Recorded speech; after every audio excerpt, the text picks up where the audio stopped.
Okay, I see it says live here. I'll just give it a few more seconds just to be sure.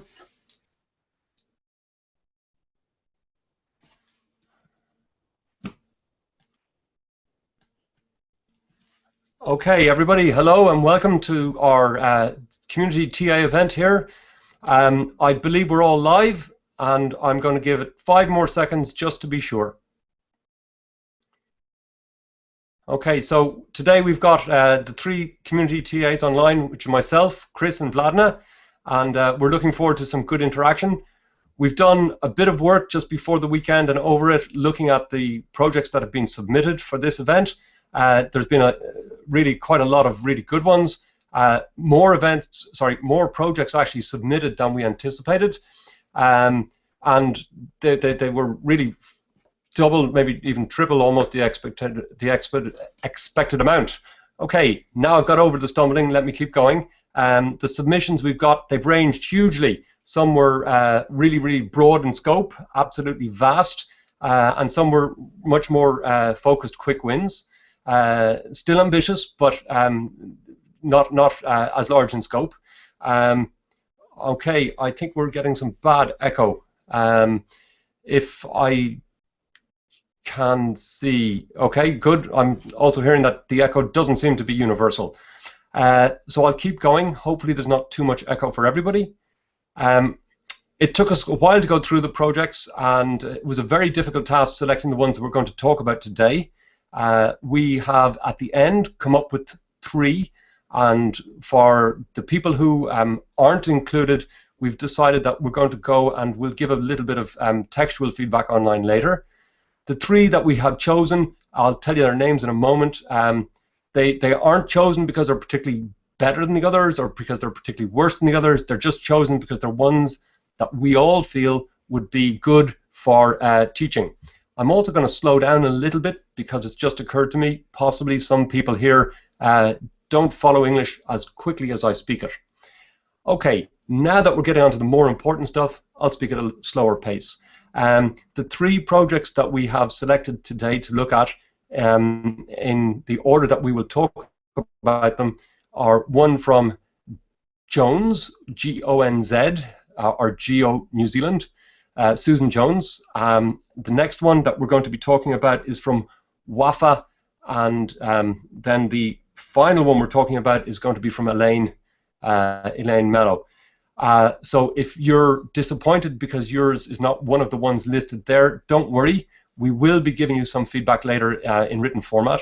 The ones we have chosen, as I've said, we have chosen them because they enable us to bring forth some positive ideas and give some feedback. Okay, some of the pitches that we got, they've been very concise. Some of them were very detailed. And as I say, in the end, we've selected the ones that we felt are going to give us the best way to discuss and give a feel. So without further ado, let's go and have a quick chat about the first one, which was from Susan Jones. And if Liz is there, maybe she could provide a link for that. I'll give her a moment to get that up, and then maybe we'll talk a little bit about it.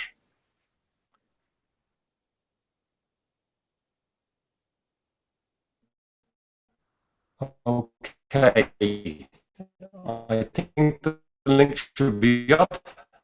That's great. All right, so the way we're going to do this, because there's 3 of us and we have to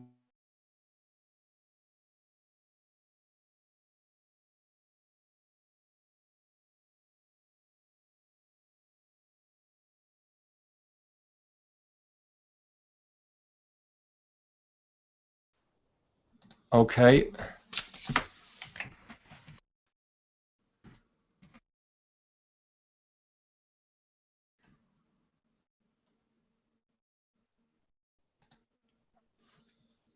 Am I back? Hello, can I just get a confirmation maybe from Vladna or... Okay, I'm back on. Sorry about that. That's one of the challenges of technology. It seems that the link dropped for a moment, but we're back. That's good. So Susan Jones's project is one called maths for the other half. And it's a very interesting project. Hopefully you've had a moment while the link was down for you to go and, while my link was down for you to have a quick look at it. It's one where she talks really about the fact that it's unfair to assume that people who haven't been given an opportunity to be taught something can't understand it. And it's talking about, in this case, mathematics. She says that in high school, a lot of people, they just work their way through high school on memory, but when it comes then to understanding the concepts as opposed to the process, they don't get them very strongly in their head, and as a result, they don't do very well moving forward when it comes to either college or using those concepts later in life. So in her pitch, she pitches a very detailed and extensively long set of ideas on how she could rework many materials to help people learn the concepts. And it's really very interesting stuff, and she does a wonderful job. You can tell about her passion. She does a wonderful job also of explaining many of the mathematical concepts. So I found really what she is talking about very appealing and very worthwhile doing. Now, one of the reasons why I was happy that her pitch has been chosen to discuss was because, despite the fact that it really is a really valid and worthwhile thing to be doing, the intervention or the proposal that she's making in her project didn't come across to me very clearly. So I spent about 30 minutes reading and watching the videos, and her videos are very engaging. But even at the end of that 30 minutes, I wasn't fully sure exactly about what she was pitching. Now, Susan, I don't believe you're online now, but I hopefully you get this in a recorded version. So what I found a little bit difficult and confusing for me really is that when I was reading it, there's a number of tangents that she seemed to go off on, and a number of things which distracted me from it. So she had a very comprehensive and long document. It had many references and links, which is really great because it shows tremendous depth of research and supporting information, but it did a couple of things for me. The first of which was I was reading it and then I see this link and it brings me off on a tangent, and it's quite possible I don't come back. I get distracted because there's an interesting article, but also it didn't come clear to me really what exactly she was proposing to do. At one point in her pitch, she says, all of this has already been done. Now, when that's already done, it's fair enough. She wants to do it again, but for me, she didn't adequately explain why it would be a worthwhile endeavor. What would be superior about doing it again than what has already been done? So, in other words, how is what she wants to do going to be better than what exists? And for me, that was an essential thing to have in the pitch, which didn't come through. Elsewhere, she mentioned the fact that she would like to become a content expert working on a project to do these things. And that left me feeling a little bit, well, is she pitching a technology or is she pitching to get a job?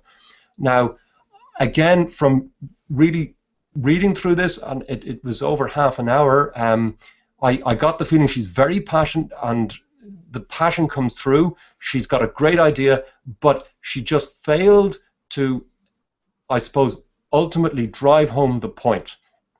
Now, I'm going to hand over in a moment and let Chris comment on it a little bit, but just a couple of things that I feel would be helpful for Susan Jones in this case would be to maybe make it a little bit more concise, not to have so many things that can distract, that can take your mind onto other things. When it comes to all of those links and references and videos, they could be put on a footnote. And after you've been convinced, then it could be further reading or for supporting information that's there. And the final point I'll make before handing over, it's just a point concerning how one can persuade, which is perhaps useful for everybody to be aware of in pitches. And I'm going to go back a long time to the time of Aristotle. Aristotle has written a book which is called Rhetoric, and it's all about the art of persuasion. And in rhetoric, Aristotle speaks about three things which are essential for putting forward a good persuasive argument. They're ethos, logos, and pathos. And ethos is where you start by establishing your credibility, so the audience will listen to you. Pathos is then where you make an emotional appeal to the people listening. And logos is then where you appeal on a logical or rational basis. So I think a pitch that was concise, it starts off by giving a little bit of gaining credibility with ethos and appealing on both the pathos and logos, which is the emotional and rational or logical side, would be a fairly interesting structure to convince somebody quite quickly, and then you can put on the additional reading links, etc. Okay, so I've spoken quite a while now. I'll let Chris take over, and hopefully, Chris, you're able to speak now. I'll just wait for a minute to be confirming that that's happened. And once that's done, I'm going to mute. Hello, can you hear me? Is it working?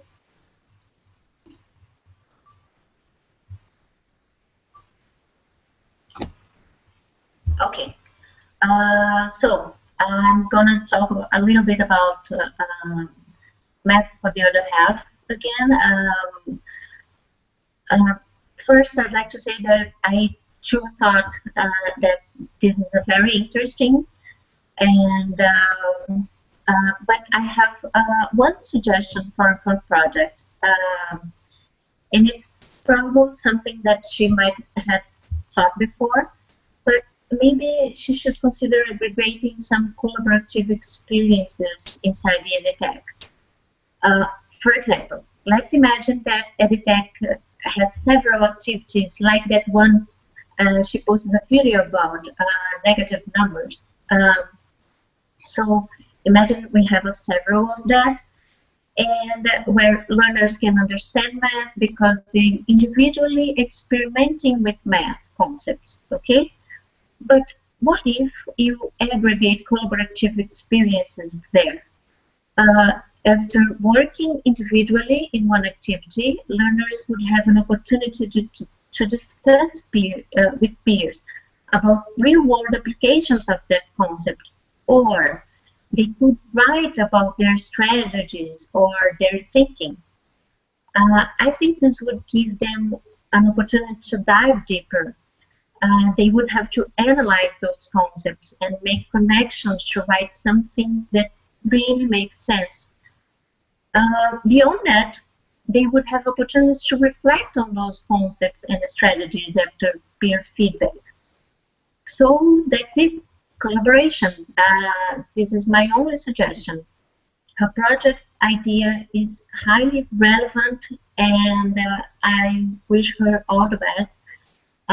As John said, it's easy to see how passionate and engaged and committed Susan is with the product results. So that's the idea. Now, I'd like to ask Liz to share the link with you from WAFA, Math Vocabulary Interactive System. Liz, please.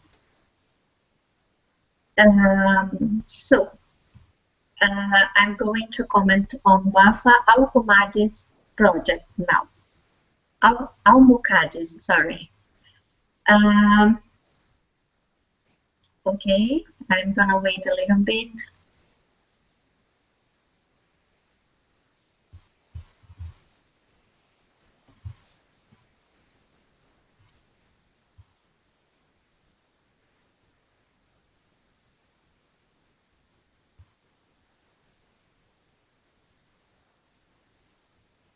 Okay. Okay. Well, I loved WAFA's product. She is developing a physical product. She called it black blocks. So you have several small black blocks and a small table, transparent table where you put a block on, and a camera on the bottom of the transparent table reads that block and shows what that block means on a computer screen. So um, I think that looking for better ways, more natural ways to engage with digital systems is necessary. She's using the responsiveness, the interactivity we can experience with a computer, but manipulating blocks, something physical that we can touch. It's really great. It's for kids from 3 to 8 years old. Okay, so I have 2 suggestions about her product, Black Blocks. Let's talk about the first one. Bring the concrete meaning to the computer screen. The idea is that the kid is already with that abstract representation of the number on their hands in the block. So it might be an idea if they saw something more concrete on the screen to help them make sense of that abstract information. For example, number 2, I have the block number 2, I put it on the table, and I look at the screen and I can see 2 oranges or 2 cats. It's even more important when we think about a feedback for the whole calculation. For example, I use the block 2 plus 5 equals 7. And if I can see on the screen, at the computer screen, that I have 2 oranges plus 5 oranges, and it gives me 7, I think it would help kids figure out what's going on and think and understand math better. Susan Jones talked about that on her post when she said we should use our technology tools to facilitate that connection between visual learning and symbols. And yes, I think she's absolutely right. That's why I brought her idea and brought it here. I understand that maybe this is a prototype and WAFA's group didn't have a chance to get there yet to develop a more detailed user interface, but I think this little change might help them find even better results on their research. The second suggestion is related to the first one, but instead of manipulating visual ways to help kids increase their math understanding, they might, another suggestion is use audio. So the idea is use the computer speakers to tell kids brief stories. For instance, Maria has 3 chocolates, her brother has 4. How many chocolates they have together? Something simple, but something that could help kids think with math. Okay, those were my 2 suggestions for her product. Now I'd like to ask WAFA about one thing she mentioned on her pitch, but it's not clear for me. She mentioned that black blocks has an advantage over siftables in that they provide a larger display for visual feedback.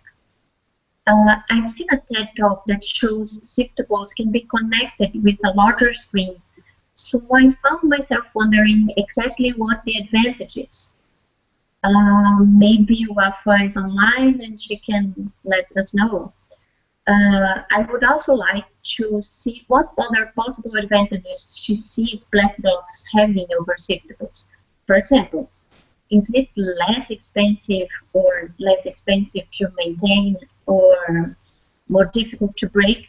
I'd love to hear some words about that. So that's it. Thanks, WAFA and Susan, for sharing your products with us, and I hope you all the best. Now I'm going to call Vladna to go on with this discussion.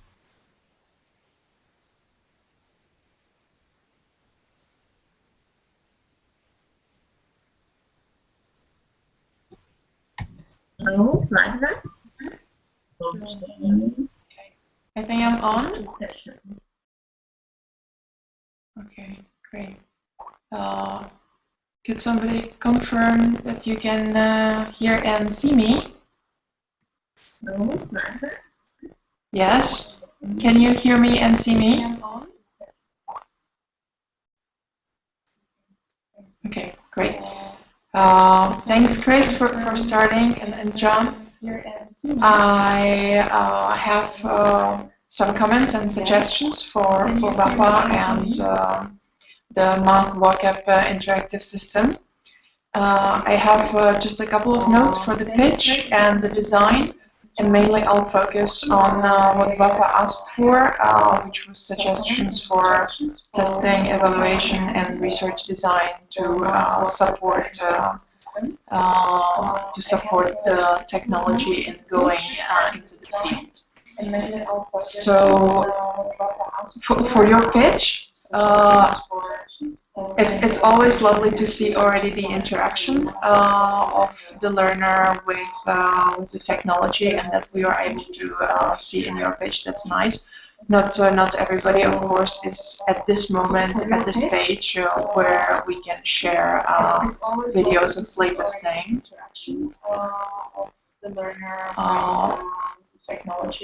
What I was going to propose is maybe include some information from the testing you've done so far. I know you mentioned you have done 3 pilot studies, so I would already include that into the pitch, if possible, either in the voiceover commentary or as some numbers or information appearing in the video of the pitch. I know you mentioned you have done 4 pilot studies. So I would already include that into the pitch, if possible, either in the voiceover commentary or as some numbers of information here.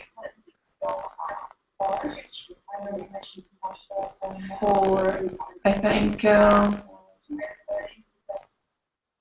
is it getting better? I'm getting feedback from my colleagues saying that the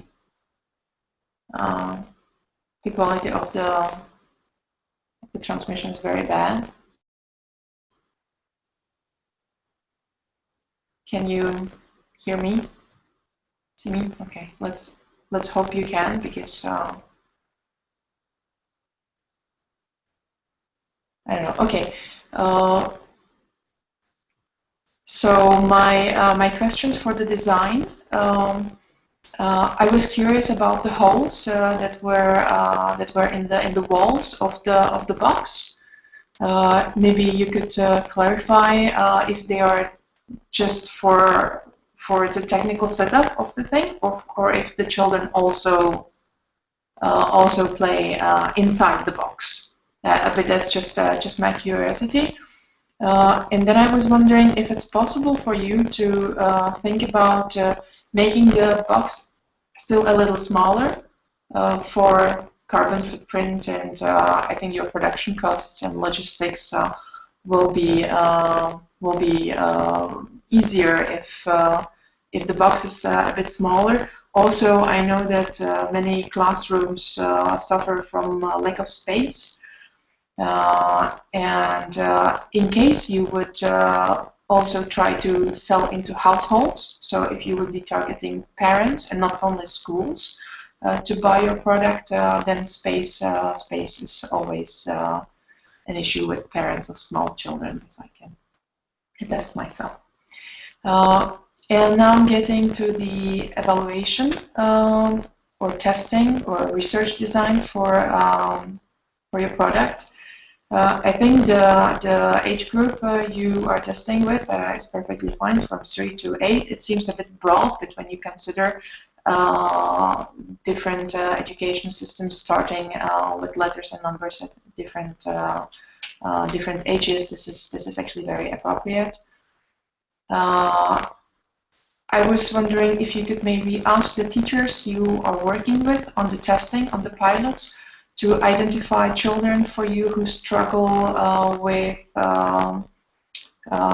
the time of engagement, so the endurance or time on task, So some children will probably benefit from such a tool, and it will help them to prolong the learning period or interaction period. But also children who do not struggle with the time spent on tasks, but do struggle to improve, might benefit from your product because they are getting more feedback and immediate feedback. And then in sense of a structure of the testing or evaluation, maybe it would be worth it to work with the teachers to develop scenarios or sequences, and then test and compare results of the sequences. So that's really for working with the practitioners. Otherwise, I would suggest, apart from analyzing your activity logs, which you probably do already, to make an experiment with one classroom which does use your technology, one classroom that doesn't use it, and make a pre-test, post-test, and then a follow-up test a couple of weeks later. So you might find benefits in the immediate learning gain, and you might also find better retention or long-term impact of the learning, or possibly the lack thereof, and that's important to know. So the pre-test, post-test, and follow-up test. If you do have a chance to make a longitudinal study to gather the data over a couple of weeks, to see if the children want to play again and learn again, or if the novelty wears off, that I think would be also good data to look at. Okay, and now I'll go to the last submission, which is practice app for public speaking app. Liz, could you please put the link in the discussion? And I saw the pitch video, and basically it's an app which is either web-based or a mobile app for students from business schools who need to practice their presentation skills or public speaking skills. And I wanted to say that I think this app would be addressing a need or demand in higher education and adult education, not only in the business schools, so also suitable for corporate trainings. Elaine did explain the workflow of the app. So the student records his own presentation or short speech, has it checked by artificial intelligence systems, can also have it feedbacked by peers, and then submits as an assignment. He submits the video of his presentation to the lecturer, and the lecturer then gives feedback or grades within the app. So for the pitch, I would actually suggest to possibly have one slide dedicated to the benefits for faculty, and to really explain to lecturer or to faculty members all they can do in the one slide, and to cover all the functionality for benefits and benefits for students in the other slide. I will probably post this under your post in detail, because we are in a hurry now to cover everything. I wanted to suggest that before you start developing the app, give a lot of thought to the database architecture, because I think that the data coming from this app might be almost as valuable as the learning opportunity the app will facilitate, and that's both for faculty and the students. So if the faculty can get easily reports on what the students are doing and how they are presentations are improving over time, and then they are able to make comparisons of the impact of their various teaching, of the impact of what they do in the classroom, and then how that translates into performance of the students. That would be very valuable.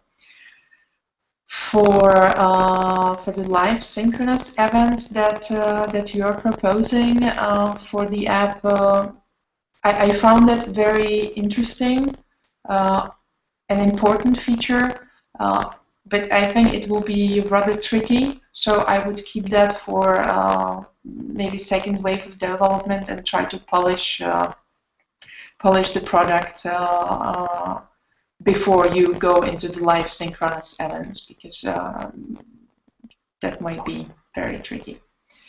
Okay, so now I think I'll hand over to John. I'll wait a second to see if John is coming up.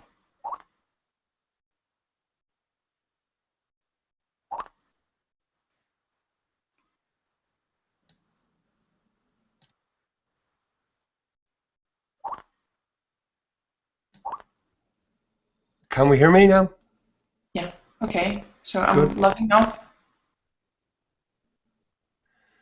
Okay, everyone, back to me. We're going to finish up fairly quickly now because we're slightly over time. I'm going to give just one or two pieces of feedback to Elaine. I had a couple more, but the main ones I'd have, when going through her pitch, which again, it's a long, good pitch, I found one thing that sort of maybe felt a little bit like scope creep, and that's where she talked about the idea of also being able to put presentations in and have the app check for spelling and font issues. Immediately for me, I started to think, yes, it is presentations, but it's not public speaking, and it sort of brings the focus a little bit away from public speaking. It's true, many people, they do use presentations or PowerPoint slides when they're presenting, but really the important thing to learn as a presenter is that you are the presentation, not the slides. So possibly it might be better, at least initially, to keep the app without those features, albeit they are probably easier to do than voice recognition, working on intonation and pitch. The second thing I would like to comment on, I thought that it's great that Elaine has identified some of the risks which exist with the proposed app. Specifically, one example, she said there could be malicious use of the feedback mechanism, where people give bad reviews for reasons other than the fact that it was something that needed to be improved. What would make that a very powerful section of the pitch for me is if, in addition to identifying the risks, Elaine also added in what she feels could mitigate those risks. So similarly, for anyone in a pitch, my advice would be, if you've looked at the risks, rather than just acknowledge them, say these are things we could do to either reduce them or remove them. All right, I think that's about all we've got time for right now. I'd like to thank you all for tuning in today on behalf of myself and my fellow community TAs. I'd also like to thank everybody, including those, and especially those who we didn't get around to talking about their pitches today. We will be providing some written feedback to them as well, so please, all is not lost. I hope you've been enjoying the course as much as we all have, and we look forward to interacting with more in the forums. All right, with that, I will just check to make sure it's okay to wrap up with Liz, and if so, we'll get back to work. And in comes the feedback that, yes, I think it's time to go. So, very good. Best of luck, and talk to you soon. Bye.